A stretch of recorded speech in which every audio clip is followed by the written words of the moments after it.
right, we are on to now the top focus. The European Union has slapped new sanctions on Iran's Interior Minister Iskandar Momeini and Prosecutor General Mohammad Moawahedi Azad over their roles in the brutal crackdown on nationwide protests.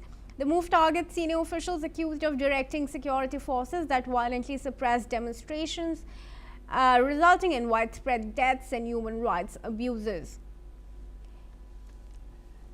Matthew Wadham, who's an American journalist and author from Washington, D.C., joins me in this conversation. Matthew, firstly, do take us through the death toll that has, taken place in this governmental crackdown, because there are, of course, different reports saying different figures. Different human rights groups are also coming up with the different figures from different parts of the world, whether US or Iran. What is an estimate that we should think of when we think of the number of people who've died in these government crackdowns in Iran?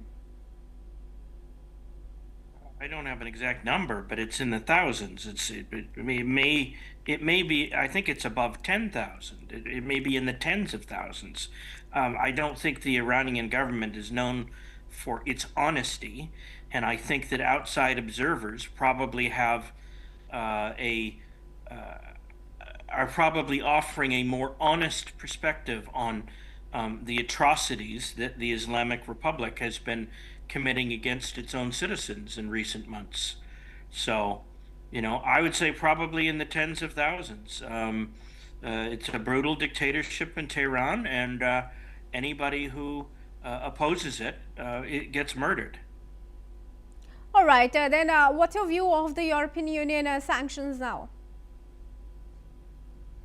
Well, if the European Union is imposing sanctions, it means that they're serious. I think they're serious about wanting to get rid of the totalitarian theocratic regime in Tehran. So they're making their opposition known. For many years, the European Union has just sort of sat idly by and let events happen in Iran and maybe condemned it from time to time, but not actually done anything. Here, they're actually doing something that might have an impact, even though, I question the effectiveness of sanctions. I always have, but at least the EU is finally doing something. All right, and what's your assessment of the designating of the IRGC as a terrorist organization? Of course, France has not agreed to that in the European Union as of now, but the bloc is primarily wanting to do that. Primarily wanting to do what? You mean dismantle the designate the IRGC as a terrorist organization? Oh, designating it as a terrorist organization. I couldn't quite make out what you were saying. Sorry.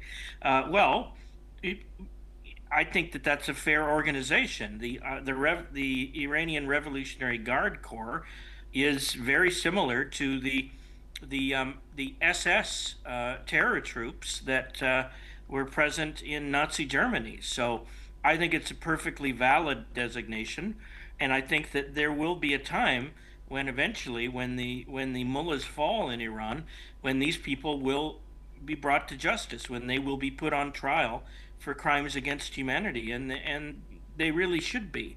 I think they're going to have eventually some kind of like a Nuremberg trial in Iran to judge these people, and that seems only fitting. The Revolutionary Guard, yeah, they are what you would consider to be terrorists. So this seems right to me. Matthew, hold on, stay on with us as we now proceed. Viewers, now according to reports, Alexei Likashev, head of Russia's state nuclear cooperation, has stated that Russia is prepared to evacuate its staff from Iran's Bushehr nuclear power plant if necessary. He added that Russia is closely monitoring this situation and working with foreign and defense ministries. Bushehr site, Iran's only nuclear plant that's operating, is a key part of Russia's nuclear cooperation with Iran. Russia is also building additional facilities there. Lekashev warned that any attack on the site could lead to a disaster on the scale of Chernobyl.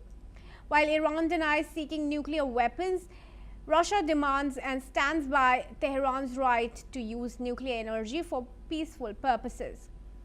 This is happening as US President Donald Trump has urged Iran to renounce nuclear weapons or face worse consequences. All right, I request Matthew to join us back in the discussion here with his first comments.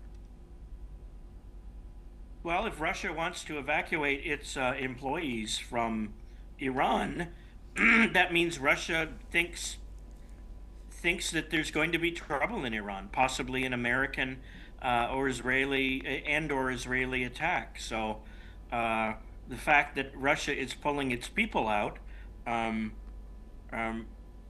means that they think the regime may fall, even though they don't want it to. All right. Now, given the fact that Russia has long stood by Iran, has been its long-time partner, how do you see, if at all, any change in that relationship with Iran not stopping on its nuclear program? If Iran's nuclear program is toppled, I don't see why Iran would need assistance from Russia anymore. If the Iranian regime is overthrown, then Iran is not going to be an ally.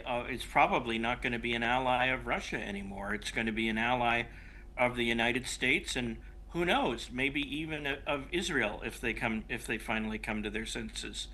So I think that Russia's future in Iran is looking very dim right now, and I think the Russians know this. How do you see US watching these developments? Because of course the nuclear talks that were taking place last year did not fructify, and now Trump of course has issued a renewed threat to Iran and has in fact said loud and clear that the increased armada, as he said, moving towards Tehran is to have it to come to the negotiating table. Right. The U.S. this is a show of force by the United States, and it's meant to show the regime in Tehran. It's meant to send a message saying we're watching you and we're considering taking military action against you with a view to overthrowing you. So the U.S. Navy vessels that are steaming towards Iran, if they're not there already, I don't think they're there yet, but they're on their way. That's an expression by the United States that it's not going to put up with the behavior of the mullahs for much longer. All right, Matthew, thanks then very much for joining me in this conversation. And we move ahead now, viewers. Now, Turkish authorities have reportedly arrested 6 individuals, including an Iranian national, on charges of espionage for Iran. The arrests followed coordinated raids across 5 provinces that took place yesterday. The suspects were detained after a joint investigation conducted by Istanbul prosecutors, anti-terrorism police, and Turkey's intelligence agency. The suspects are now accused of gathering intelligence on military bases and other sensitive locations in Turkey and abroad. They are further alleged to have partaken in reconnaissance near the NATO-run Incirlik air base in southeastern Turkey's Adana province. Additionally, there are also charges of getting involved in the shipment of drones through Turkey for use in third countries and sharing this information with Iranian intelligence. These arrests come amid growing tension as Iran faces widespread unrest and pressure from the US to negotiate a deal to curb its nuclear program. Meanwhile, Iranian Foreign Minister Abbas Araghchi is set to visit Turkey tomorrow for talks with his Turkish counterpart Hakan Fidan. The discussions will focus on recent developments in Iran, including tension with the US. We now move ahead to news from the United States, where President Donald